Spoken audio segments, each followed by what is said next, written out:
Hello and welcome to Reykjavík Grapevine's Newscast. My name is Valur Grettisson. I'm an editor-in-chief at Reykjavík Grapevine. You know me, of course. This is Polly, her battery even. We're here in it's Álftanes actually, Álftanes/Garðabær. This place is called Bali, which is like a dog area, but it's also quite close to my hometown, Hafnarfjörður, of course. And the weather is quite grey, it's windy, and it's raining, so just be patient, but welcome.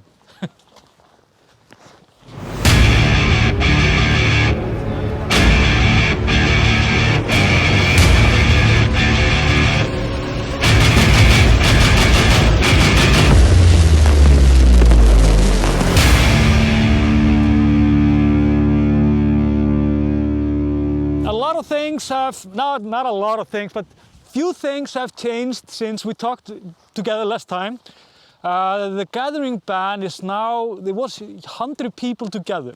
We went, when the second wave came up, we went from 500 to 100. And it has been like this for a while. Last Friday, the epidemiologist Þórólfur Guðnason, as well as the Director of Health in Iceland, they said they it's going to be 200 people now. Not only that, we're also going to have instead of 2 meters social distancing, we're going to have 1 meter. This is because they say it's kind of because of the theaters, the bars and the music venues and for cultural life. Icelandic government are now, they want to start the cultural life again, and this is a part of that. But something did not change, and this is very important, especially for you if you want to come to Iceland. We still have the 2 tests at the borders, and you have to do 5 days quarantine between it. So it's still tough borders, but you're still, of course, able to come here, but it costs you time, that's more or less. The theaters are preparing for opening up again after actors were allowed to touch again. So I'm not sure how it is in the US or UK or other countries in Europe. I know in France they have been experimenting a lot with this, but we are now officially allowed to touch each other again if we're actors or if we're in sports. So you can't actually do sports, but when you go to the locker room, you have to keep the 1 meter social distance. I don't know how this makes sense, but somehow it does. Also, there were 0 cases yesterday. It means that we did, I'm not sure about how many tests we took. Okay, Art. We did a lot of tests and there were 0 patients. That means that we are actually getting the grips of this pandemic, the second wave. We have been struggling with this for a while, and for a while we had from 0 up to 10 positive tests every day. But this is it feels like we're getting our shit together, if you will. We have 76 people in isolations with COVID, and there are 307 people with quarantine. This means that no one is at hospital, nobody is terminally ill. Terminally ill. That's not seriously ill. Sorry.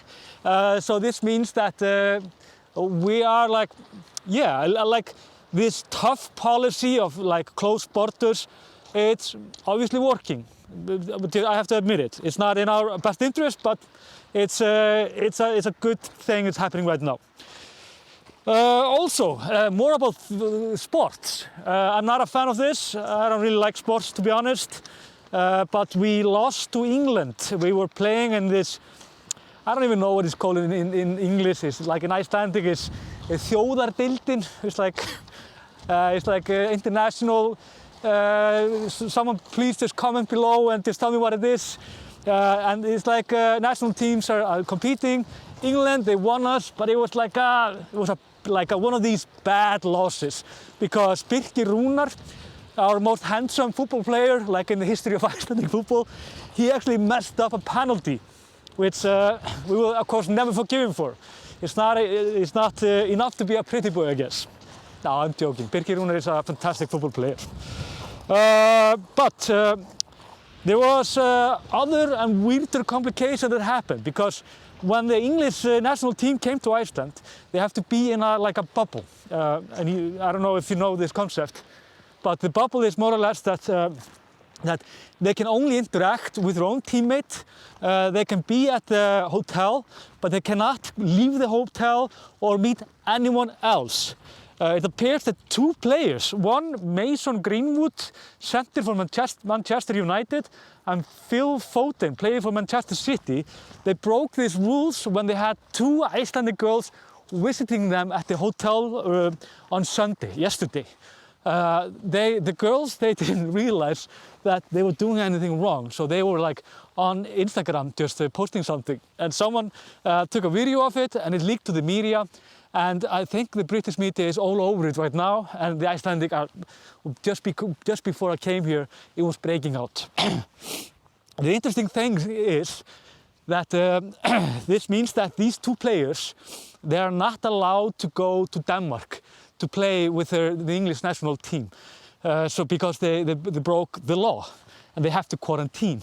And this means that the girls also probably will have to quarantine, but when the police was asked about it, they said, we're not sure, but this is a serious thing. So the police is actually investigating it, and it's a good reason, because if you break these rules, it costs you 250,000 Icelandic krona or up to in fine. That means it's 1,300 pounds, for example. I think it's like $1,700. So it's like, it can be quite costly, but on the other hand, these football players, they, of course, they have a little bit higher salaries than the rest of us, for a reason that nobody understands. But so that means that they will be fined. But the worst thing is that they'll probably, it's not unlikely they will be kicked out of the team, at least for now. But I'm not sure for the rest of their career, of course. The case is investigating, the police is investigating, and it basically just started.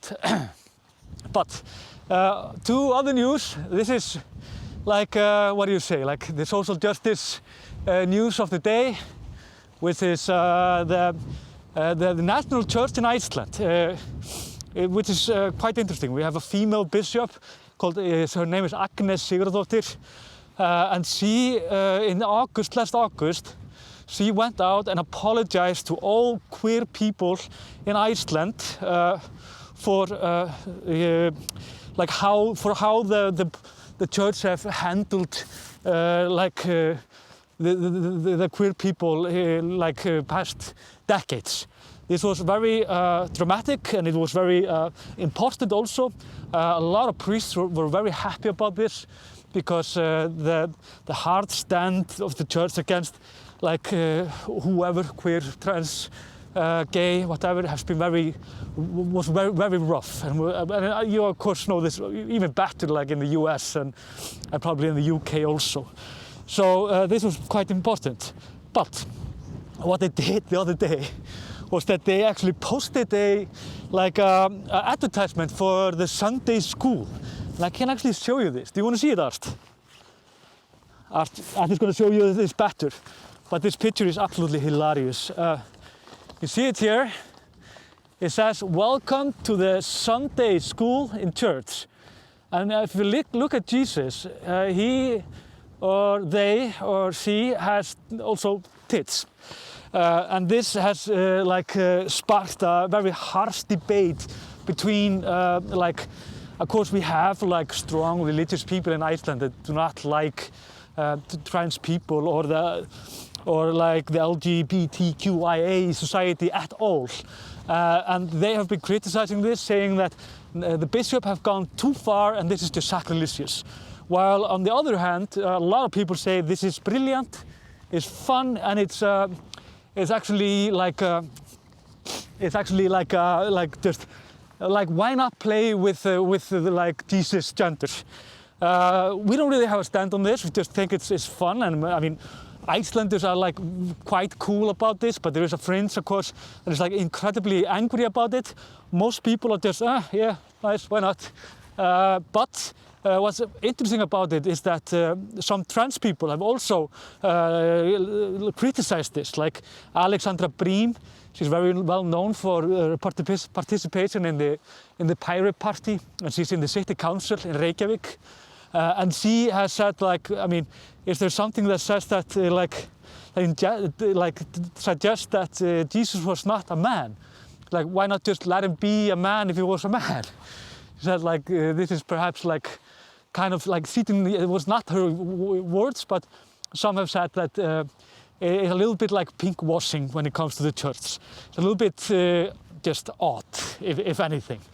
And I think like Icelanders are like a little bit on the same page, although Icelanders are very open and they are very they are very supportive to the queer society in Iceland. So, do you want to do this? You want me to hide behind this? This is artwork from like a local artist, I think. He uses like, I met him here sometime. This is where I often take Polly here to throw and just take a walk.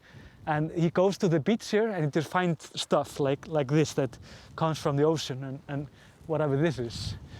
Yeah, this is basically all for news. Just remember to check this out. It's like even I'm not sure if this came from the ocean, but but it shows that the Icelandic nation is very positive when it comes to queer people. And this debate about the church is not a harsh one, and it's good that they apologized. It meant a lot, but this is perhaps like a silly sidestep. Also, remember, like and subscribe, comment if you want to comment. Remember our online shop. We're working on the merchandise with Polly. Artists need to get her smile. It's harder than we thought. Yeah, just buy stuff. And of course, support us in High Five Club. You can find that on grapevine.is. If I'm telling you this news with a way too thick of an accent that is just confusing, then go to grapevine.is. You can find it all there in perfect English. So, thank you, and yeah, should we throw a little bit? Yeah. Hvernig? Er ekkert að kasta fyrir þig?